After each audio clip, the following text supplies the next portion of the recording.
Sosok Denon Prawiraatmadja, pemilik helikopter jatuh di Bali. Helikopter jenis Bell 505 Jet Ranger X bernomor registrasi PKW-SP jatuh di Suluban Pecatu, Kuta Selatan, Bali, Jumat, 19 Juli 2024, pukul 15.33 WITA.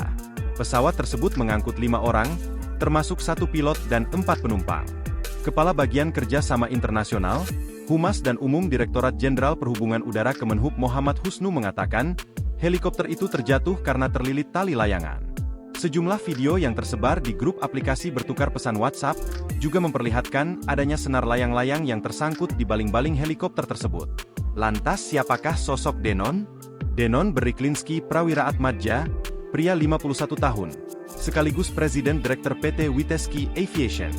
Denon juga menjabat Ketua Umum Indonesia National Air Carriers Association, INACA, periode 2022 hingga 2025 setelah terpilih kembali secara aklamasi dalam RUA, Rapat Umum Anggota, yang diselenggarakan secara daring. Denon sebelumnya merupakan Ketua Umum INACA periode 2019 hingga 2022 menggantikan ketua sebelumnya, yakni Direktur Utama PT Garuda Indonesia Tbk ketika itu, Ari Ashara. Denon lulus dari Universitas Trisakti jurusan Arsitektur pada tahun 1998.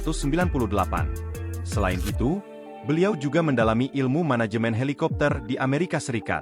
Awal mula Denon terjun ke industri transportasi udara adalah ketika di tahun 2000-an, saat dirinya berinteraksi dengan teman-teman pengusaha yang berbisnis batu bara.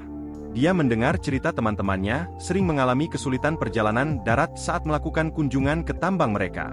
Dari sini Denon melihat adanya peluang usaha transportasi udara. Untuk mempelajari dasar-dasar industri pesawat, Denon pun memaksa dirinya untuk belajar helikopter manajemen di Amerika Serikat. Pada masa waktu yang sama, beliau juga mengakuisisi PT Kura-Kura Aviation, sebuah perusahaan charter yang berbasis di Kepulauan Karimun Jawa, dan mengubahnya menjadi PT Witeski Aviation. Download Tribun X sekarang, menghadirkan lokal menjadi Indonesia.